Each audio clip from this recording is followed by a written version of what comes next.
প্রিয় দর্শক, আপনারা জানতে পারছেন যে একজন ম্যাজিস্ট্রেটের সামনে একজন চেয়ারম্যান অর্থাৎ ইউনিয়ন চেয়ারম্যানের যে একটা ক্ষমতার যে বড়াই দেখাচ্ছিল তা আমরা আসলে এই ভিডিওর মাধ্যমে দেখতে পাচ্ছি।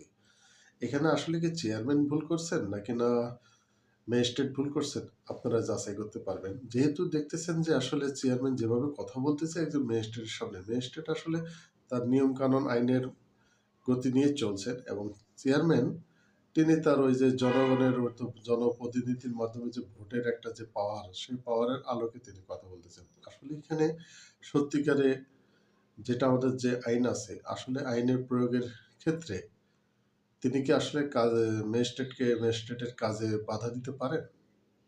আপনারা এই মতামত দিবেন। দেখতে থাকুন আসলে কি ঘটনা ঘটেছে। এটা কি করছেন এটা বলেন না আমাকে, বলেন আমাকে। আমি ম্যাজিস্ট্রেট হিসেবে দাঁড়িয়ে আছি। আমি ম্যাজিস্ট্রেট, আমি ইউনিয়নের চেয়ারম্যান, আপনি ম্যাজিস্ট্রেট, আমি চেয়ারম্যান, আপনি জানেন তো। এটা আমাকে বলতে সমস্যা কোথায়? এটা বলেন। মোবাইল কোর্টে একটু শেষ হোক। আর মোবাইল করতে হচ্ছে, আগে স্বাক্ষর করার আগে আমাকে বলেন। হ্যাঁ আচ্ছা, আপনি আমাকে বলেন আগে, এগুলো সব বলেন। আপনি ইয়া আছেন, ঠিক আছে, আমার ইউনিয়ন এটা, আমি ইউনিয়নের চেয়ারম্যান। আপনি মোবাইল কোড করবেন আগে আমাকে বলতে হবে